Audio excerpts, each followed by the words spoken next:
Hello everybody, it's Diamond Kitty Gaming, and today I'm going to reattempt uh my Iron Assault tutorial. It's been a while since I did one of these. Actually it hasn't. I tried to do a reattempt of my Iron Assault tutorial quite a while ago, actually. Not quite a while ago, but actually recently, and it failed because it turned out I wasn't recording the whole time, or for some reason just didn't record but like 30 seconds of it, which is why I'm going to constantly check that I'm still recording throughout this entire time. If it cuts out, I am so sorry.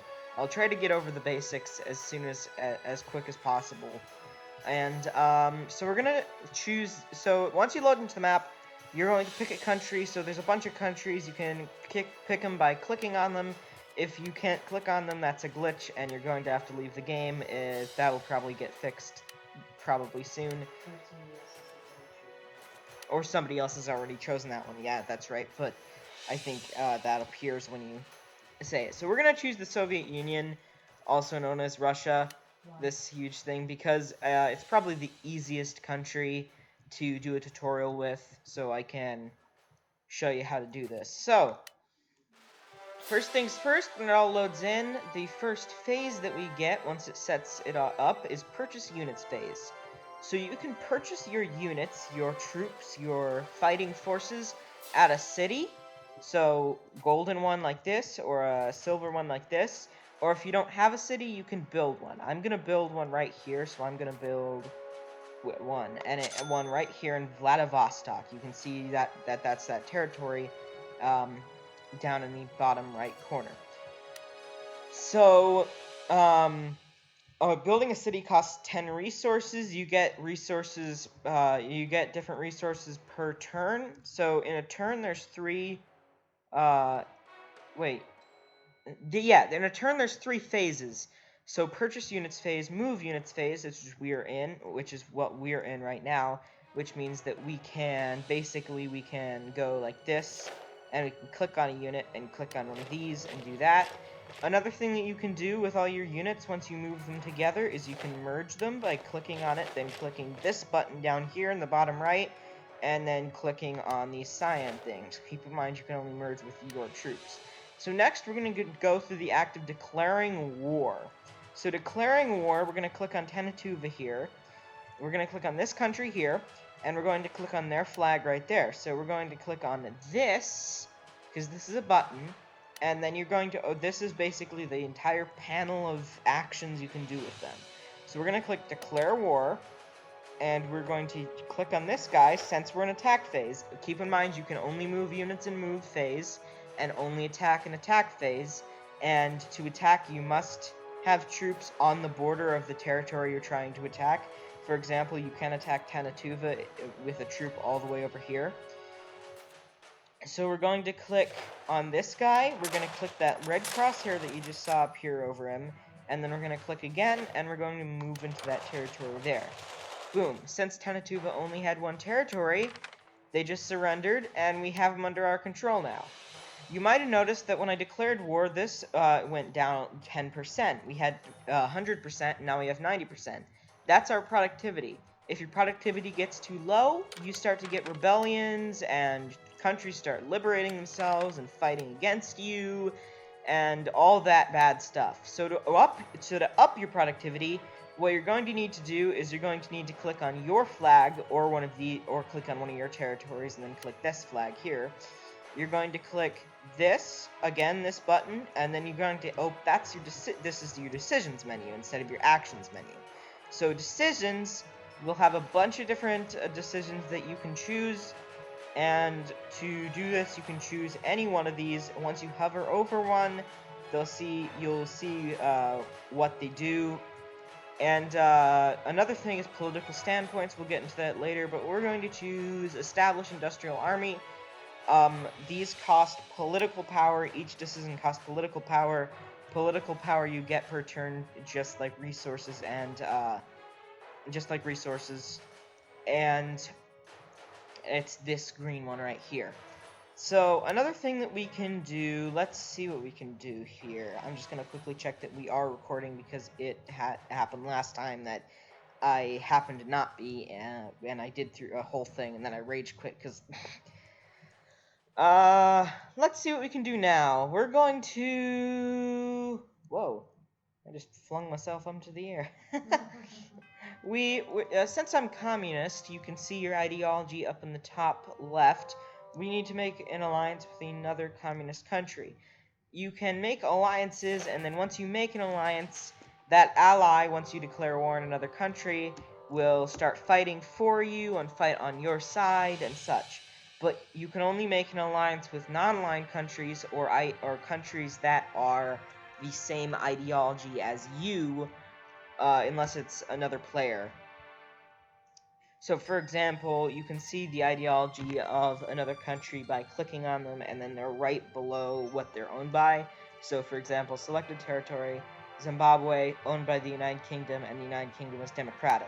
So, since I'm communist and they're democratic, they're going to auto-decline that, they're going to auto-decline that, and I'm going to build another city in Minsk here since I got enough resources to do so.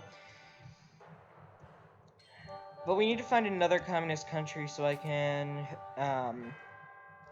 show you, or non-aligned. Let's make an alliance with the British Raj and see. British Raj, you're ruining my tutorial. Let's make an alliance with Mongolia. There we. Oops, I immediately left my alliance with Mongolia. Let's make an alliance with Mongolia again. And then we're going to... We are going to... Let's see what we're going to do. I want to make sure that this is a safe decision to make here. I'm going to bring this guy over here and merge, and we are going to declare war on sinking to make sure you get what this alliance does.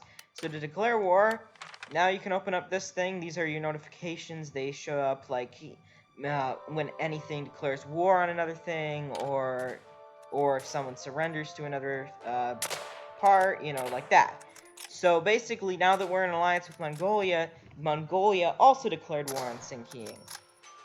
And what happened there was, hey, check it out. Basically, Mongolia started fighting for us, and they took the Sinking territory. I'm going to move into my former territories that Sinking took because we had no troops there, so they kind of fought their way through. So that Mongolia doesn't take our territories, because that can happen to allies. Once an enemy moves into your territory, an ally can kind of come around and start attacking again, and take your territories from you. Okay, so what next? What next? We should do ideologies next. So there's 4 ideologies actually, but there's 3 that you can only be in game if you're not already one of them. Okay, let me just get into it. So there's 3 ideologies there's 3 basic ideologies in the game, and those are democratic, communist, and authoritarian. And basically with decisions you can become any one of them. I'm going to try to be authoritarian while also trying not to lower my, I was going to try to be authoritarian I'm going to pause the video so I can get to being authoritarian and choose some decisions and do such until I get there. So just a second. I'll be back with you. Alright, so I wanted to do this just in case I did become what I wanted to do just as soon as this happened. So I've been doing decisions, as I told you earlier, with the decisions that you can do these with the political power. Off camera, I also took Iran so that I could get full an access so that I could move through my empire. You can move through ally territories without asking, but you do have to ask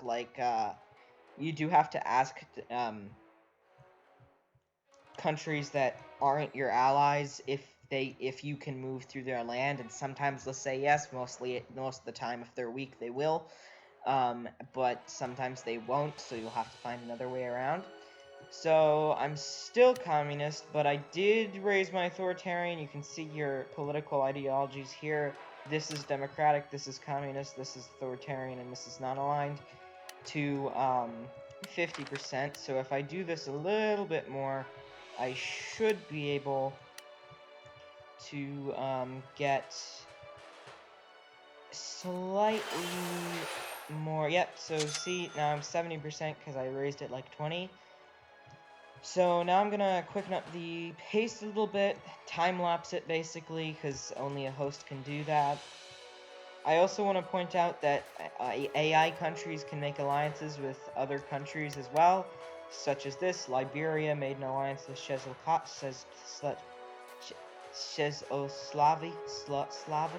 I can't say it, I'm so sorry.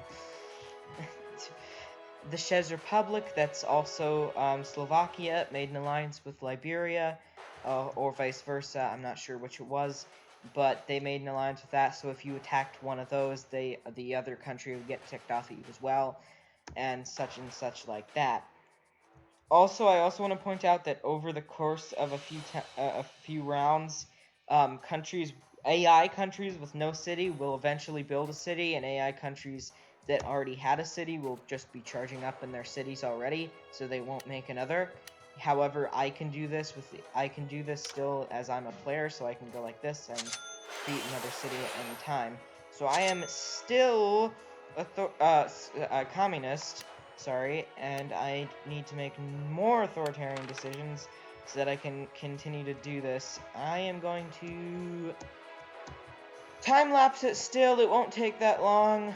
Meanwhile, why don't we talk about other ways you can declare war or annoy a country without actually declaring war on them. So, oh wait, actually, let's talk about the benefits of ideologies. So, per turn, that's one purchase units phase and one move units phase and one attack phase. You will get resources and political power. Elections also decide what decisions you come in, so once you have another election, then most of your decisions will be a certain type, right? So, and you can see what a new election year you have, and like right there. So with democracy, you get one extra resource and one extra political power per turn. Same with non-aligned. With communist, there we go. Yes, also I want to make sure that you guys know that once you change your ideology, any allies that had the ideology that you had before, you'll lose that alliance with them because they're communist and now you're not, so they don't like you anymore. That's just how it works, I'm afraid. So now I'm the Russian Empire because I went from being the Soviet Union and then I became authoritarian to being the Russian Empire. So, authoritarian gets you 2 extra political power per turn. Democracy gets you 1 extra resource and 1 extra political power per turn, same with non-aligned. And then communist gets you 2 extra resources per turn. Another way, you can almost declare war. Whoa, what the heck did Argentina do? Argentina declared war on Norway. Yeah, AI countries can declare war on you and other AI countries and players. So I just want to make sure that you guys know that as well. Another way you can kind of declare war without actually declaring war is by boosting, also known as promoting ideology. So I can go into the United States and do promote ideology. Since I'm authoritarian, it costs 4 political power to do this per turn. 4 political power to do this each time I do this. So I can go click, and then 10% more authoritarian will rise there. So I'm actually going to fix my productivity a bit if I can. No, I cannot, because all my decisions that I can afford right now with my current political power just lower my productivity, not up it. So this, getting your political ideology boosted is a bad thing because it lowers your productivity 10%. So basically what happens is that once I do this a bunch of times to the country that I want to do this to, both they will get a lot more of that political ideology, so they might change to that ideology. Plus, since their productivity will be so low, they might also get rebellion. So this is a great way to instill like instability and rebellion and anything that you really don't like. Anything that you don't want. Anything you would like a country to have that you don't like, this is the way to do it. I'm going to do this twice more because I have 9 political power, and now you see they have 40% authoritarianism. So, just a second, I'm going to speed it up again, just as hosts can do. Time-lapse it just a little bit. It shouldn't take that long. I also want to point out the fact that somehow Peru got Ecuador, and yes, they made another city. We might take Mongolia later, but this is a tutorial, not a playthrough. So Norway has also surrendered to Argentina. Good job, Argentina. You now own like the northernmost city in the entire world, Nordostland. So just a second, it should take about 10 seconds here, and they are definitely balanced a little bit, so they might become authoritarian in this, since they are, like, kind of halfy here, 40% authoritarian, 40%. No, they are not. Oh, but now they're actually becoming authoritarian to fix their political productivity, sorry. So now that they have their productivity low, they're going to start making the AI is going to start making decisions to try and fix their productivity. That can actually boost them your way that you want them to go, or a different way. So I'm going to do that again, and probably soon they're going to start having rebellions. I'm going to time-lapse once more. I'll see you guys in just a second, because I don't want it to take that long.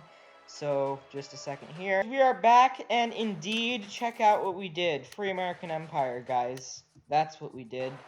And we're going to continue to do it, because as much as I did not see, they do not have a rebellion. As much as we made them become authoritarian, they still do not have a rebellion. And that's what I'm trying to prove to you, that boosting ideology does rebellion. Another thing that I'd like to point out, and what else should we do here, because I just want to make sure that we're not missing anything. From alliance, declare war, promote ideology, send resources, so that's pretty self-explanatory, sending resources, and sending selected territory.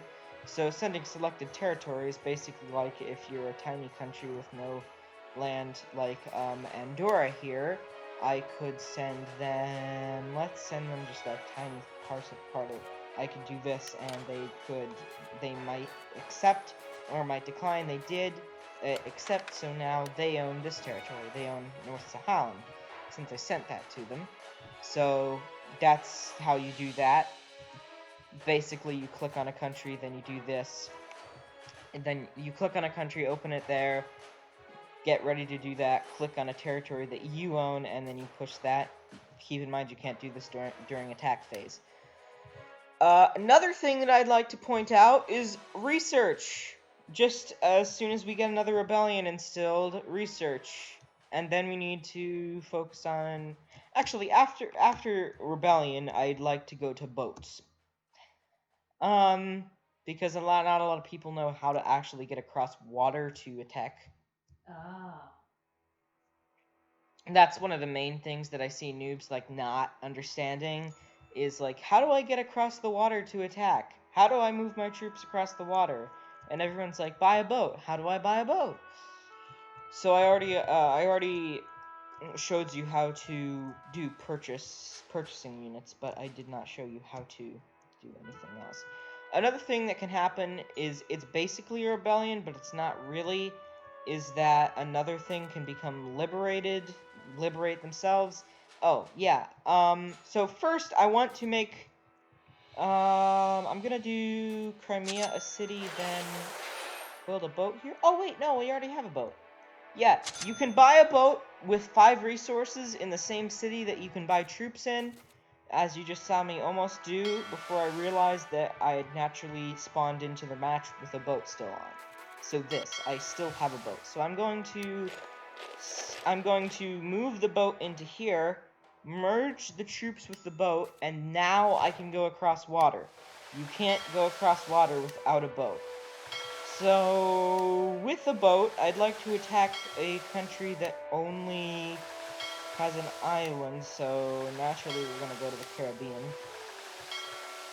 Or the Caribbean, that's how I meant to say it, but thank you. I can attack Cuba, so I think I'm going to go for the Dominican Republic. Sorry, you are authoritarian as well, so I feel bad. Give power to military so we can fix our productivity. And now... Oh, shoot! Okay! We just did something that I didn't even realize. The Dominican Republic was in an alliance with Turkey. We are actually bordering Turkey right now, so yeah, this probably isn't great. This is not what I meant to do, guys. I'm going to pause the video until I can deal with Turkey. Just a second. Actually, so this brings up another point that I wanted to show to you guys, is that you really do have to check... Oh, wow! The Guangxi Independent Republic, who's also in an alliance with France, apparently attacked the Free American Empire, most likely because their productivity was low. That's another thing that can happen if your productivity is low. Everyone targets you, even the AIs. So now the Free American Empire is in a war with France and the Guangxi Independent Republic. Guangxi Independent Republic? Yes, indeed. So this is another thing that that is worth it to show to you guys. So once you've oh my gosh, actually it might just be that the Guangxi and French are just going crazy because they just declared war on Venezuela as well. This is another thing that you can do that I think is definitely worth it to show to you guys, is that once you're done with the country, you've attacked them, and I did indeed make it, and I did indeed originally think that I was going to basically wreck Istanbul as well and just take all of Turkey. I decided not to because this is actually a good teaching moment. So one, you should always check the alliances to make sure that you're not... hopefully I'm not still on pause here, correct? Okay, I'm not. You should always check the alliances of another country before you declare war, just to make sure that you're not going to tick any powerful countries off. And two, once you're done with the country and you're really close to just wrecked and they're all done and they have no sort of... Oh gosh, I already did that. They have no sort of defense against you. Basically, they can't defend. What you can do is you can go here and you can make peace. See, I just made peace with Turkey because they basically had no sort of way to defend against me. I could have taken them out there, but you can also make peace, and now all they have is Istanbul. I might give them Bursa just to be nice. What else should I do? Right. So now that I've gone over boats, the two last things that I need to do... Well, I feel bad for Free American Empire now. What? Wait a second. Oh, Mexico was in an alliance with Venezuela, so they got New Mexico and Texas by trying to eliminate the Guangxi thing here. So, okay, so they're not in a war with the Free American Empire. Okay, never mind. So, what? Okay, I have to stop getting distracted by the AIs. Okay, so for one of the two last things that I need to show to you guys, research for once. Research is basically you invading territories, and you see you see the research value here. So once you invade one of the territories, you get whatever research value is in there, and you lose that research too if you have it and another country takes that territory from you. But that's not important right now. What is important is the fact that you get research by invading other territories that have research value, or by giving other territories your resources. So I'm going to give Zibe Sanma my 24 resources, and that gives me this. So I can upgrade my battleships, upgrade tanks, eventually I can get major cities. I already got upgraded infantry, which basically makes me more powerful, so more likely to win in a battle. I'm going to do this, and eventually, once you like get early tanks, then advanced tanks, then major cities, then after that, you have to spend 50 research points, and once you have 50 research points, you can buy nukes. Nukes, basically, you have to pay 30 resources for them, and then once you do that, you can, like, bomb any territory that's an enemy, and that eliminates any city that's on that territory, plus any troops. It's incredibly overpowered for the cost it has, but it takes a while of grinding to get to that. And the second thing that I need to do, since I just explained research to you, I am still recording, correct? Okay, good. The second thing that I need to do is show you liberation. So liberation is basically willfully liberating a country. So like earlier I told you that a country could liberate themselves and start fighting against you if you had low productivity. This is basically you making them independent and just as such. So basically, let's say I take over.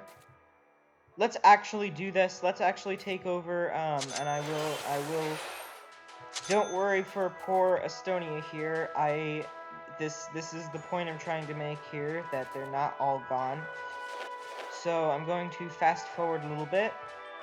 They have 33 troops. That's a mildly concerning number. Actually, it's not. Since I can just do this, I'm going to... Oh, yes! One more thing that you can do also is by doing the other thing, because there's reposition, which is move, merge, and there's split. So I can go like this, and I can go out like this, and then I can split troops. Just like you can merge them, you can also split them, so you can make different divisions of troops. So now that we've made... Oh, we actually, funnily enough, made a city in St. Petersburg. So let's do this. We're going to declare war on Estonia. Hopefully they had no allies. I should have checked that before, but they didn't, so we're still fine. And we have no allies, so we're not going to get stolen from them. Okay, so we're going to move into this. And boom, we have Estonia now. But what if we felt bad for Estonia? What if we maybe decided, hey, I want them around again? So, they were just democratic, or were they not aligned? I'm not sure. It's basically same difference, but we're authoritarian. So now, what we're going to do is we're going to open up this menu, the flag menu at the top right, which you can't open during attack phase. And what we're going to do is we're going to open that thing here, and we are going to find... These are all the countries that we have under our control.